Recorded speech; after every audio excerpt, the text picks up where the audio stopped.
Okay, good afternoon, everyone. Good afternoon, Council. We'll get started. We'll start with the Indigenous Territorial Acknowledgement. We would like to begin by acknowledging that the land on which we gather, land on which we are broadcasting from today, is land traditionally cared for by the Haudenosaunee, Anishinaabe, and Chinootan people. We also acknowledge their enduring presence and deep traditional knowledge and philosophies of the Indigenous people with whom we share this land today. At the beginning of this council meeting, we pause to think about the needs of our community. May we show wisdom and compassion in all our decisions. Then I have a short statement regarding June 21st, which was National Indigenous Peoples Day. The summer solstice has long been significant for Indigenous peoples on these lands as a time to honor the sun and celebrate the warmth, light, crops, and plants it gives to us. More recently, all Canadians have been invited to celebrate the heritage, cultures, and contributions of First Nations, Inuit, and Métis people on National Indigenous Peoples Day. Residents of Waterloo are encouraged to explore learning resources at our libraries, to attend celebratory events, and to support local Indigenous artists, business owners, and organizations. Through actions, we can create a community where Indigenous knowledge is valued and respected, and where all Indigenous people belong and thrive.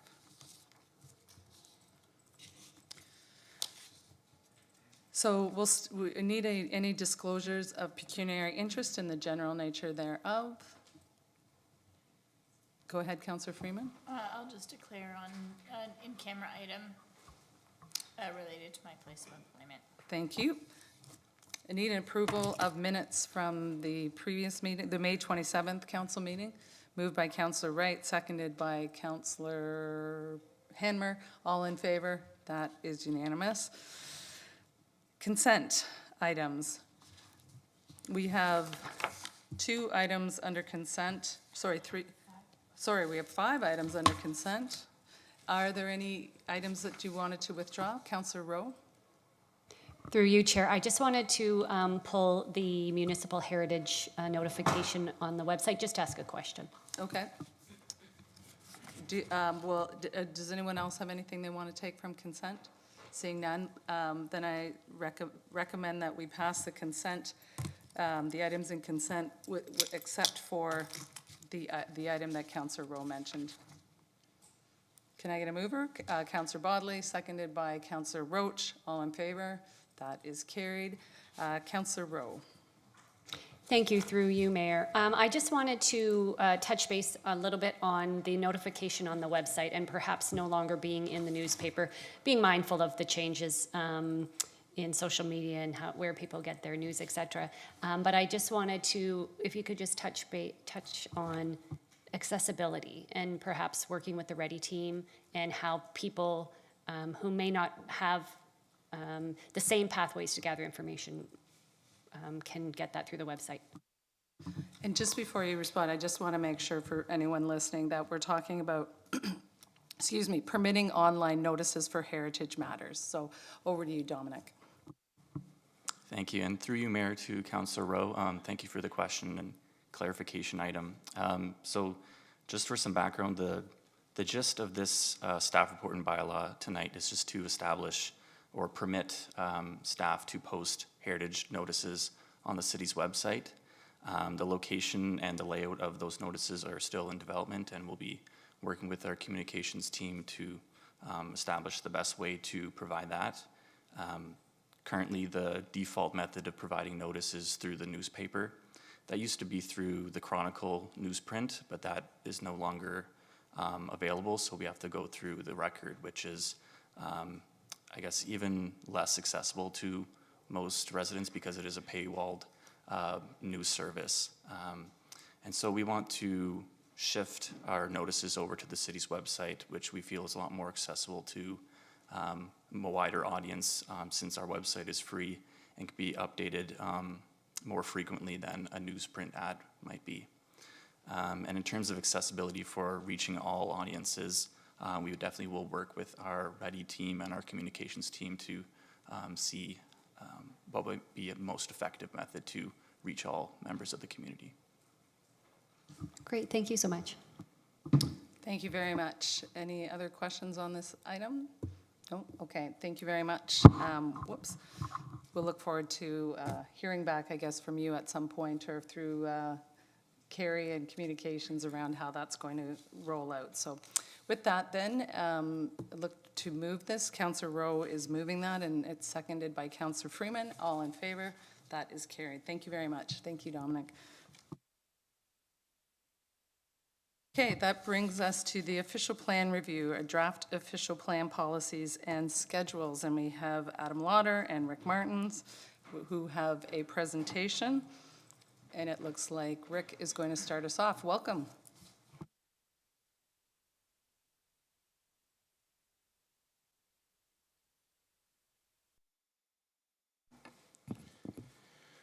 Good afternoon, members of council. I wanted to provide an update today on the official plan review, just a milestone of where we're at in the process and an overview of where we're going for the next steps to finalize the final recommended official plan going forward. So the official plan, just a bit of a refresher, is the city's long-term policy document. It's meant to be a high-level guide that directs how and where we'll grow over the next 20, 30 years or so. It's meant to be high-level, strategic, working with the other plans in the city and providing that high-level direction for more detailed implementations such as the zoning bylaw. The official plan review is being undertaken for a variety of reasons. One, it's mandated that we have to do a statutory review of the official plan through the Planning Act. But more importantly, it's an opportunity to revise and refresh the official plan to make sure that it's current and meeting the needs of the local community. A lot has changed since the official plan was approved. So it's an opportunity to address local needs and things that have changed, as well as making sure that it's in conformity and consistent with detailed policies such as the ever-changing policies from the province, as well as the regional official plan, which we must be in conformity with. So the scope of the review, it's important to note that it is a review. We're not rewriting the plan. Staff feel that the existing framework is serving the city well. So it's really an opportunity to make refinements, make updates, to make changes. So some policy sections will have a bit more update versus others. But overall, the intent is to do an update and make sure that it's meeting our current needs. The city and staff are taking a phased approach for the official plan review and breaking up the plan review into different components. Primarily, right now, we're focusing on Chapter 3, Chapter 10, and Chapter 12. We will touch lightly on a few other chapters as necessary. The reason for this is to provide a bit more flexibility. There's been a lot of changes, as you might be aware of, in the planning framework the last few years, so it allows a bit of flexibility. There might be a few more changes coming down the road. It's also a similar process that the regional official plan took as far as a phased approach, so we're focusing in on the more growth-related components, and there are other chapters in the official plan that will require a bit more high-level analysis and a review, and so we wanted to make sure that those have a proper study requirements for those, so those will be coming at a later date.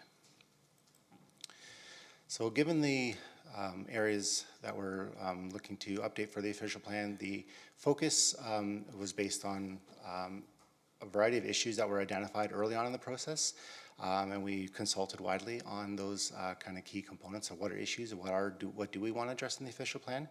And so what we heard consistently is that there's a need to plan for more housing, obviously, in the municipality, to encourage compact growth, and to streamline and clarify some of those policies. So all of those components of the plan that you see before you today are with these three focus areas in mind. So there's a lot of other areas that we touch on, but everything is kind of centered around these three focus areas in particular. And recognizing that the city is a growing community, and there's a lot of pressures in this community, so a lot of the policy updates are with that component in mind. As far as process and next steps, so this is an opportunity to do a touch point, provide early indication of the first draft of the policies. Everything is just a direction of how and where changes might be occurring. We will further consult widely over the summer different communities and different interested parties and we'll make refinements to the plan as necessary. And in the fall, there'll be a little bit more formal consultation. There'll be open house and public meetings where we start to zero in on the on the final recommended plans with the goal of mid to late fall to come back with an official plan amendment to implement those policies for phase 1 going forward. Following that, we'll start to concentrate on phase 2. So that is the process. So like I said before, today is more for information for the policies, an opportunity to provide initial reaction to some of the directions for the plans. And over the course of summer, the focus is really to listen, consult broadly, and to update the plan accordingly with a more formal recommendation coming back in the fall. So with that, I'll take any questions. Thank you. Excuse me. Thank you very much, Rick. So we do have some questions. We'll start with Councillor Freeman. Through you, Mayor McCabe. With the changes, like, will the regional official plan be staying in place after we do this work? Like, how does that work? Through the chair to the councillor. Yes, so it's an interesting and a bit confusing right now with the changing framework at the region. So the province has indicated that planning responsibilities will be downloaded to the local municipality, but the regional official plan as a plan will remain in place. So we're still looking to update our policies to be in conformity with that plan. The date has not been determined yet when locally in the region of Waterloo that those planning responsibilities will be transferred, but regardless, the plan will remain. Eventually, the city might be in charge of the city component of maintaining that plan. That remains to be seen, but overall, one way or another, that plan will still be in place, so we are still updating our local plans to be in conformity with the regional plan. As part of the municipal comprehensive review that happened on the regional official plan, were there significant changes to the land use mapping in Waterloo? Through the mayor to the councillor. So as I mentioned, those components for the regional plan were focusing on growth. So they updated their population forecast, their employment forecast. So employment was a fairly significant change into the regional plan. Also defining the major transit stationary boundaries. So all those components have been updated in the draft policies as well to be in conformity. So the focus was on growth and housing as well, was the other key component for growth. The areas that weren't updated that we'll have to do later on include natural environment, transportation, and some of the other smaller sections as well. On the MTSA work, will we anticipate seeing basically the station transit areas work that we did? Did it align with what we've done in the past? Through the mayor to the councillor. Yes, so we had done a lot of work on stationary planning and we worked in collaboration with the regional staff on the regional official plan. So for the majority of the stationaries, the boundaries are identical to what we see today. The biggest change that you'll see is the city only identified 5 stationaries north of the uptown, essentially. Through the region's work, they had to update and include all stationaries, all areas that have LRT. All areas around those became MTSAs. So as part of the draft work, we have updates to our plan where we identify the 3 stationaries in the uptown in our plan as well. So that's the main change. Very minor refinement to the boundaries to a couple others. But for the most part, everything that was in place, well, is in place currently, is move forward going in the draft plan. If I could just layer in there, there were some lands in our station areas that council in 2017 requested to convert, and through Councillor Freeman, what you're referring to is through the regional MCR or municipal comprehensive review, those lands were recommended for conversion. So it is showing up in the draft official plan review that's here before you today, that there's a new land use framework, a non-employment land use framework for those lands that are in the station areas. Right, so section 10, are we gonna see a new map then? Is there a new land use map associated with chapter 10? Through the mayor to the councillor, yes, as part of that, we have refined the schedule. So we currently have a stationary schedule, Schedule J. We still have the J1 to 5 maintained because those are for stationaries, but all the stationary maps will now be shown on Schedule B, the urban structure of the city. So it shows all nodes and corridors and MTSAs. So that'll all be shown on Schedule B, and the policies are in Chapter 3 for the stationaries. Okay. Okay, do you have more questions? Well, just one comment if I could. Sure, So- okay, and then so- I'm gonna go to, because we've got a list formed, so. Right, so the comment is this, that when the land use mapping changes in the city,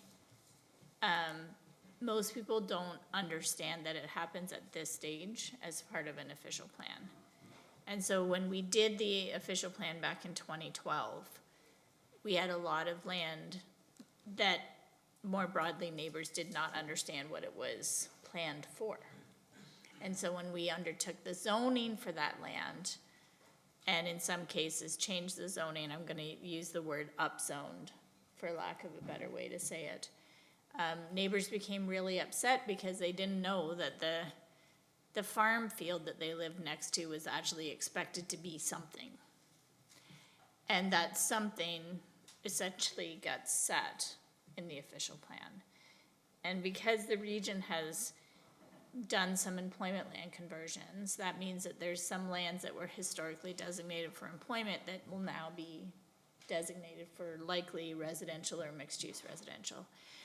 And I would really like to see some consultation done specifically to the land use schedule,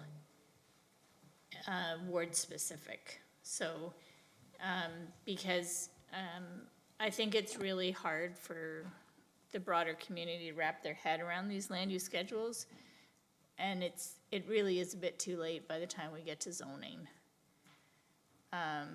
So I think that's my comment, is that I'd really like to see some focused, and whether that is we do a public skate and in different neighborhoods and we set this up, or we run some programming through the library, for example, in each ward around this. You mean 'cause- prior to this being confirmed?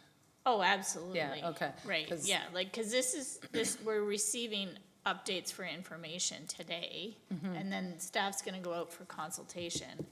And I'm just suggesting, this is my learned experience from 2012, is that we didn't do this consultation per ward. And, like, as soon as Councillor Hanmer and Bodley got elected, there was residential development happening in their ward that was multi-story, that was by right of zoning. So more broadly, the neighborhood felt that there was no public process associated with that. And I'm just trying to say, this is the public process. And so by having ward-specific meetings to try to unpack this a little bit, I think there's value in that. And so this is where my questions were headed to and why I wanted to share that.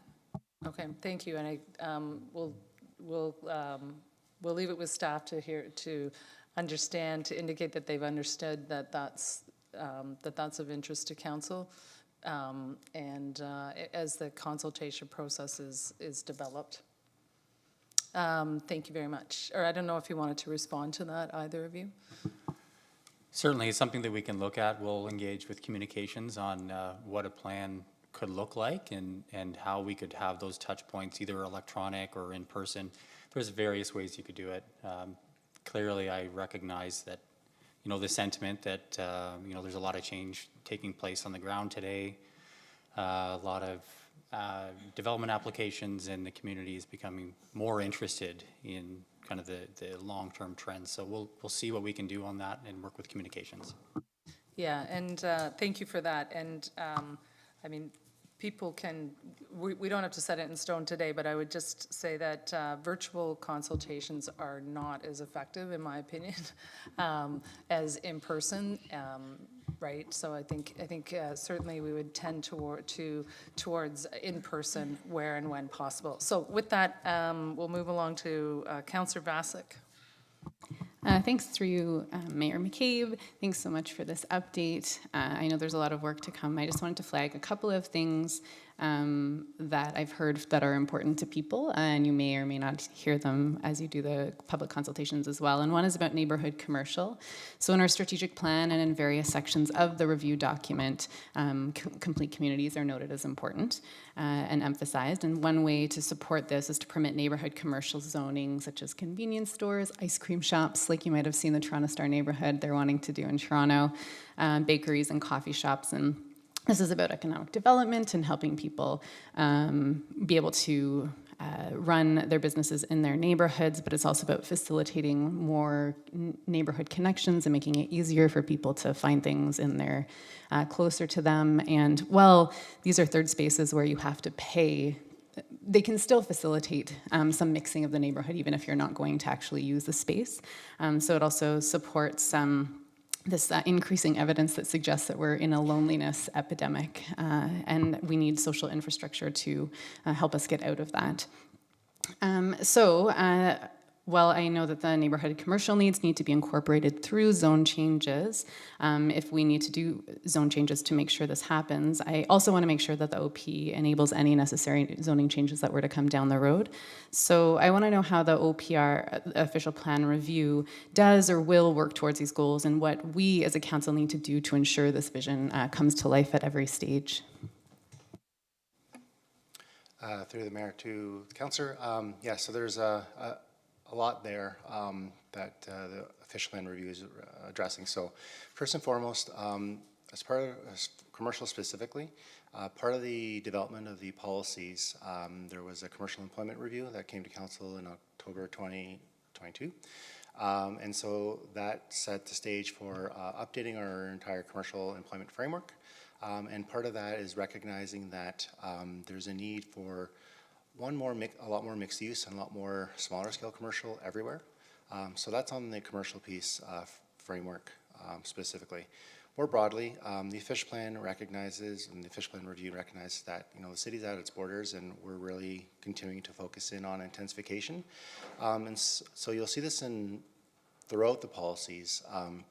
A recognition that as we intensify, that there's a need for a wide range of uses, and we can't just focus in on one type of use specifically. So whether it's a large intensification site that we're seeing a lot of those recently, or in the neighborhood, as the councillor mentioned, there's really a need to ensure that, and through policies, that we encourage a diverse mix of uses. So that could be commercial, but also other community uses as well going forward. So that is noted throughout the plan and the policy. So we'll take your point back, and we'll make sure that we're really enforcing those policies, both from commercial and from a more broadly community perspective.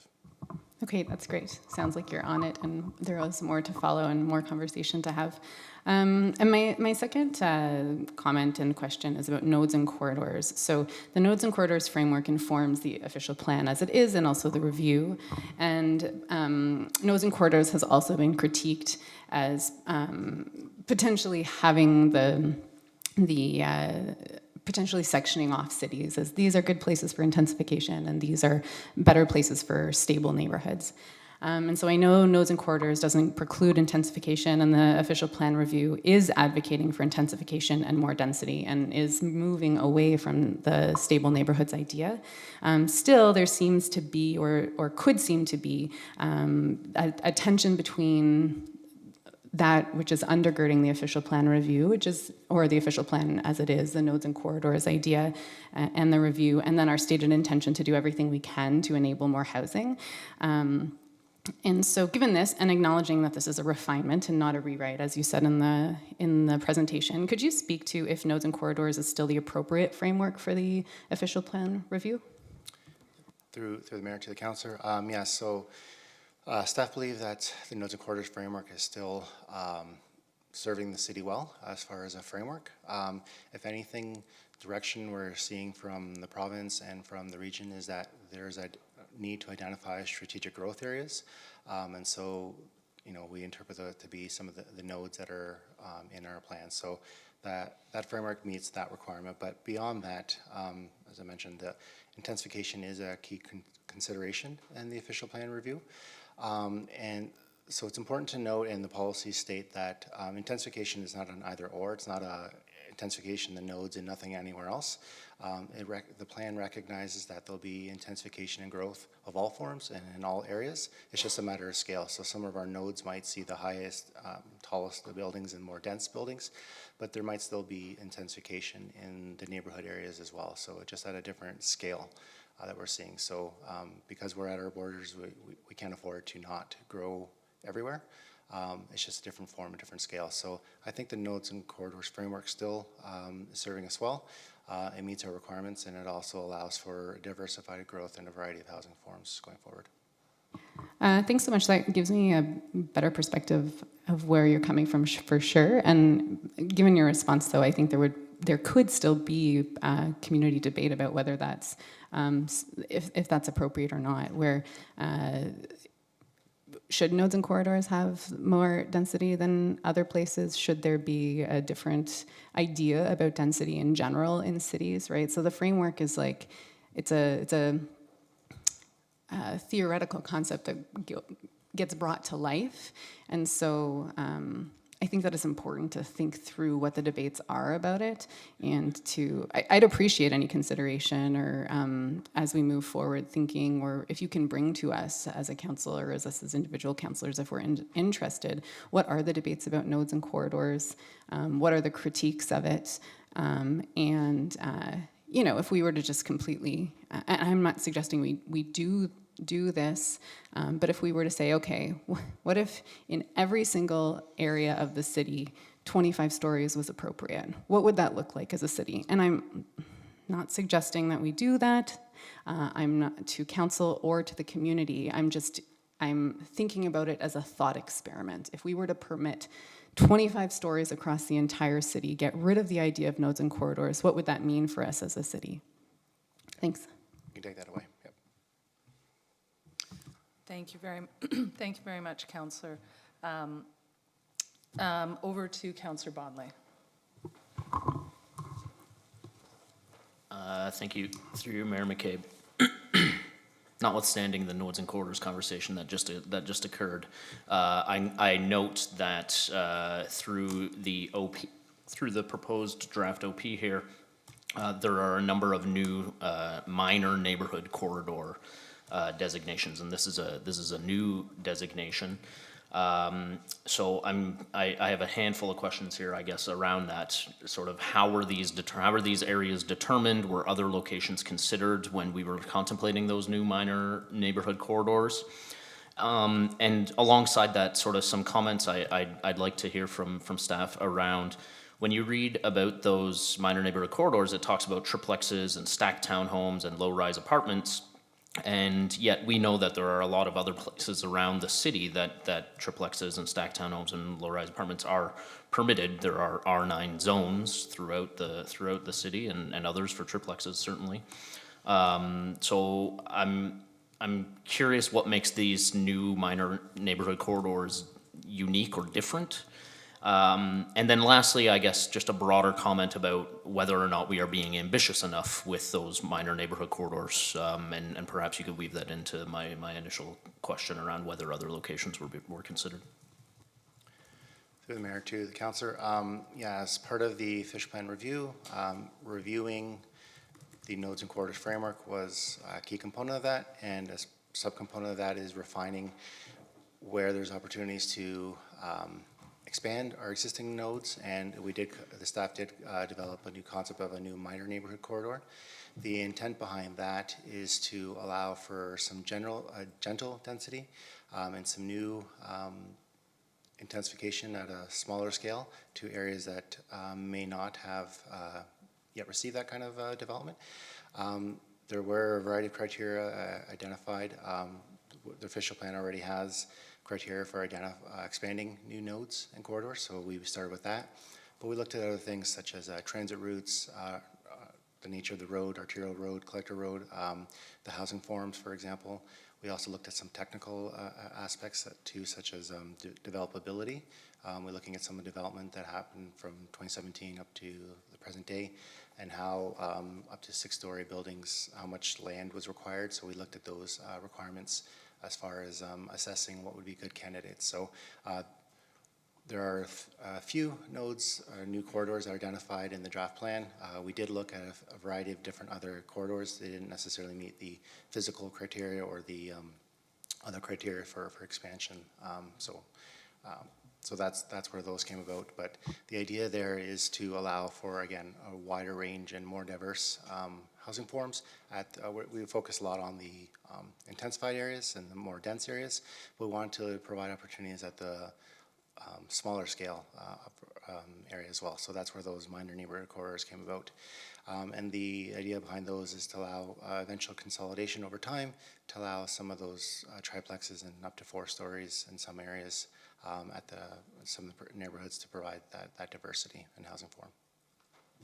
And just as a follow-up through you, Mayor, on that, so it's fair to say then that just because a location has not been identified as a minor neighborhood corridor does not necessarily preclude that type of gentle density from being developed. Through the mayor to council, yes, that's correct. And there's other means too. And since this concept has been proposed as in the plan, the city has been looking at other initiatives in addition to what's going on in the official plan.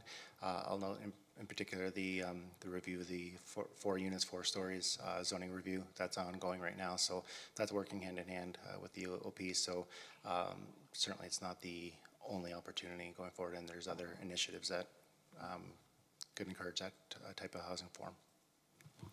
Thank you. Did you have a follow-up? No, I had 2 other questions though. Okay. I could wait. Okay. Why don't you hold those and we'll move to Councillor Hanmer. Thank you through you, Mayor. My questions, some of my questions have been answered already. I would like to bring us back to the communication piece of what we're doing right now. Certainly strongly encourage that we do in person if we can. I've also had a few people take a look at the Engage Waterloo page, and it doesn't really help reflect what we currently are doing. It reflects more of the 2022 view. So just my comment, I guess, Carrie, to take a look at explaining the phases that we're doing right now and the purpose of doing it right now. It may help a little bit in getting people to come forward. It's the Q&A piece that goes back to what we did in 2022, because I think it's important for people to know that we are doing it in phases, what the phases are, and how they can become involved. If that's going to be our main source of how we get community involvement, I think we need to keep it up to date. So thank you. Thank you, Councillor. That's it? You didn't have any other questions? Okay, great, thank you. Asked and answered, that's great. Before we go back to Councillor Bodley, are there other councillors who haven't asked questions yet? Okay, seeing none, we'll go back to Councillor Bodley. Thank you. My second question is around parking, and I appreciate that if we were to be looking at things like mandatory parking minimums, a lot of that is referenced in the zoning bylaw, not necessarily at the OP level. That said, I'm curious from your perspective through what the policies and how parking is referenced in the OP, whether or not that would potentially support the idea of reviewing the amount of parking, and whether or not abundant parking is a municipal goal anymore through the OP as proposed. Through the mayor to the councillor. In regards to parking, this falls under a broader category of some of the criteria that are being undertaken as part of the review. Part of what the draft plan is trying to attempt to do is to move away from a lot of technical requirements and regulations in the plan and leave that to more appropriate tools such as zoning. So we do talk about parking in the plan, but rather than getting away from maximums or minimums in the plan, the OP plan, the official plan, sorry, talks about more design aspects and setting direction. And it does talk about reduced parking in key areas in particular. Bike parking is identified. So it provides that high level direction and that design direction, but those specifics would be best applied through the zoning bylaw. Okay, thank you. And then my last question, sorry, through you, Mayor McCabe, is around neighborhood character. So I noticed in the draft OP that character is referenced 93 times in the OP. And although I guess some of those times it's talking about the characteristics of the waterways and things like that. So maybe it's not fully 93 times talking about neighborhood character. But the thing that I think is curious around neighborhood character is that we don't really define it anywhere in the OP. It's not in the glossary. It's not a term that is well known by the general public as well too. And while I appreciate that there are legitimate character justifications within the planning world, oftentimes character is referred to by opponents of housing. It is referred to around things around people zoning, around the number of units, around multi-residential in their neighborhood, around income levels. And so I'm wondering if we can look or seek to define what neighborhood character means through the OP, and more importantly, I guess, what it does not mean through the OP. And I'd appreciate any comments you might have on that. Through the mayor to Councillor, yeah, I think that's a valid point and something that we can take away and refine those policies as necessary. So we'll take a closer look and flag that as a key issue to review over the summer. Thank you, Councillor Bodley. Other questions or comments from anyone? Seeing none, just a couple of things from me. Although just to pick up on Councillor Bodley's last point about the character, neighborhood character, that would be really useful. I guess it's made me, I hadn't thought about it till now, but it's like, is that a term that actually is a useful term in a process like this? Because we do know that that is something that residents sometimes, use as a discussion point when they come in to talk about the character of their neighborhood. So perhaps there's a better term to use in this process, so that we start to maybe get away from some of that language, which can be challenging and a bit problematic. So thanks, Councillor, for bringing that point up. I was curious about in the priority areas. And I think you've said in your presentation that things around environmental features are coming in another discussion, but I was concerned and curious about why there was, no reference at all about anything to do with, green space, trees, naturalization, things of that. So could you just maybe provide for me and for anyone who's going to be listening to this, sort of what some of the thinking is around that? Because we know that with all the development that's occurring, we need more green space. We know we need lots more trees, and we know we need to naturalize various areas of our city. Yep, through the chair. So yes, the sections such as parks and open space and the natural open space, natural environment, that will be included in part of phase 2 and later phases.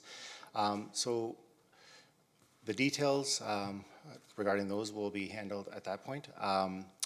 But we do touch somewhat on through the design aspect, and we have updated some of the urban design policies as far as, encouraging trees and intensified areas and those kind of things. And as I mentioned earlier, the community spaces are important. So, but certainly it's something we can take away if there's an opportunity to address that now, but at least acknowledge that how and when those more specific aspects will be addressed going forward. So we can definitely highlight those.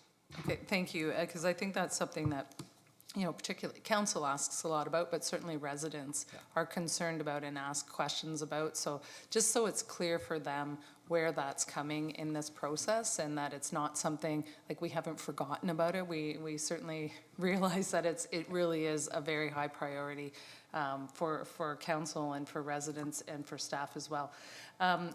Another question I had was just around urban noise. So I don't know if this fits into an official plan review or not, but is there an ability through this process to think about ways in which we can address urban noise, and primarily that's caused by vehicles, and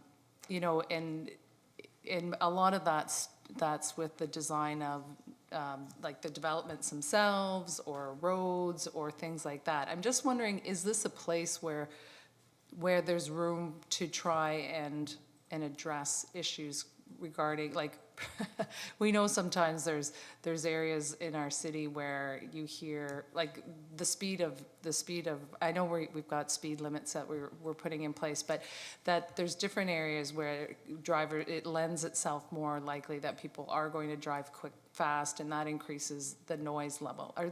Is there anything through this process where we can make some difference around that? Through the chair, on a high level somewhat, we are updating the implementation section, and as part of that, some of the studies and some of the requirements for future development are being updated. So things such as noise studies that can be addressed at that level. But as far as, and there's, I guess, through design somewhat, kind of on high levels, but specifically, it's not something that's been addressed at this point.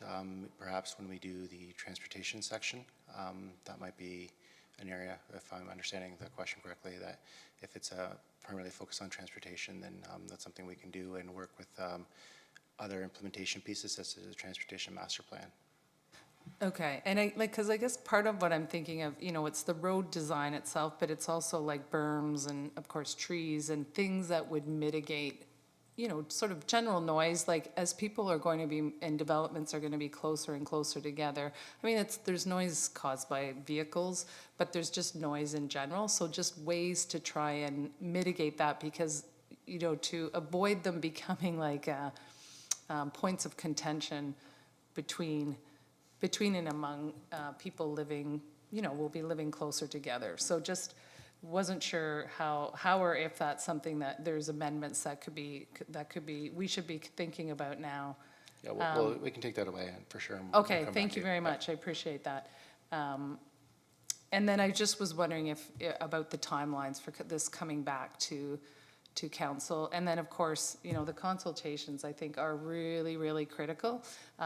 We've heard a number of times as developments come to council that there's just planning's really complicated and complex, and there's things that come to council and that are publicly, public information where people can talk to us about it and talk to staff. But then there's also other parts of our city that are being developed, as of right, things that planning developments that are housing developments that are not coming to council, that our staff are working with the different proponents and that are just going to go ahead. And that's all fine and good, but I don't know that sort of the general population really understands that that's how some of the development will go ahead. So I think it's really important to do what we can through the consultation process, but then also through our ongoing communications strategy to be able to say to people, like, your neighborhood is, you could do this, this, this, and this. And that's, this is if you don't like that, then this is the time this is what's being considered. And if you're concerned about that, this is the time for you to come and tell us about it. But then there's also a lot that's already in place that, that could just go ahead. And so I think it's just arming people with information so they know, you could add an accessory dwelling unit to your property. Like, maybe people didn't know that, and they might think, oh, it's a great idea. That helps, add a couple of units. Or maybe they don't, it's just how it's a complex process. And I just think there's a lot, and it's no disrespect to the public, like most of us probably weren't aware of these things until we were elected, right? There's just a lot that people don't know until it's too late. And then they feel like we're not listening to them, where actually the case is more that they weren't aware of when they could add their input. So I just am really concerned and want us to be really conscious of that as we move forward with the rest of this process. Yeah, certainly. We heard that loud and clear from tonight that, yeah, we wanted to reach out to different communities, but we'll sharpen our pencils. We'll work with communications to make sure that we're not missing any group. And so we'll take a second, third look at our consultation plan to make sure that we're reaching everyone. And to your first point, as far as timing, we'll take the summer time to reach out to as many groups as we can. And then in the September, we'll do a bit more of the formal type of, like the open houses and more public meetings in that respect, as opposed to neighborhood meetings, and we'll continue those as necessary. And then mid-fall, like November, is when we plan to bring the official plan amendment forward with the recommended policies at that point, as far Okay. as timing. And as long as you're not doing too many in-person things in the summer, because I don't know how many people are going to really be paying attention. But thank you very much for hearing that. So we have two more councillors with questions, so we'll go to Councillor Wright. Thank you. Through you, Mayor, you jogged my memory about something I needed to ask about. A couple weeks ago, the Association of Municipalities of Ontario held a webinar with Conservation Ontario. And one of the things that jumped out was their concern about natural heritage. And I noticed in your report that it is referenced, and the concern that Conservation Ontario has is about really the downloaded responsibility for natural heritage and needing to have much stronger communication with the lower tier municipalities in order to protect and preserve natural heritage, being the natural features and their ecosystem functions that are really integral at our city level. So I'm just curious about what the process is there for you in the official plan, and you know, what is the conversation with GRCA in terms of ensuring that that reflects our current climate conditions and how we move forward? Yep, through the mayor to the councillor. So natural heritage and conservation authority, that's all going to be in part of phase 2, recognizing that is such a broad topic, an important topic on its own. We wanted to focus in on that and provide enough resources to that, to do that comprehensively, so that it is not really addressed in phase 1. It is left to phase 2, and there was a lot that was going on, so we wanted to have the dust settle with all the changes, and so we'll definitely reach out with GRCA and work with them when we update the natural heritage section, chapter 8, and everything else associated with that. Thank you, Councillor. And Councillor Freeman? Through you, Mayor. One of the things I was hoping we can do too at some point, whether it's on the Engage Waterloo page or just a few definitions of some standard planning things that you're covering numerous times for the report. And one of them that really jumps out is the 15-minute neighborhood. There's a lot of conspiracy theory around that is, I think we should just head off at the pass and make it clear that we, you know, people be able to freely move through our city, and that a 15-minute neighborhood does not mean that we close roads and restrict movement to within 15 minutes. And the city of Ottawa has kind of a nice definition about 15-minute neighborhoods, and I just think it could be of value for us to just head that off at the pass. There may be other similar definitions that we're accustomed to here. Excellent comment, and we did have some discussion internally around whether or not we wanted to use that terminology, because it does have at least 2 meanings. And through the 2012 official plan review, it was really focused on complete communities, and so, you know, that's how we think about it. We think of complete communities, and so I think it's worthwhile defining it. We were a little hesitant in using it because it is a term that has been borrowed in philosophy, but certainly I think it does make some sense to provide some definition around that, as well as some of the other items that, you know, planners, we can get into a little bit of jargon, and it's probably worthwhile to identify what that jargon means. Great, thank you very much. If there's no further questions or comments, then we thank you for the presentation and the information. And I will look for, there's 4 recommendations that accompany this report. So I'll look for a mover, Councillor Bassick, and a seconder, Councillor Rowe. All in favor? That is carried unanimously. So thank you very much. So with that, then council will adjourn, will recess and reconvene at 6:30 PM tonight. Thank you. We'll see you then.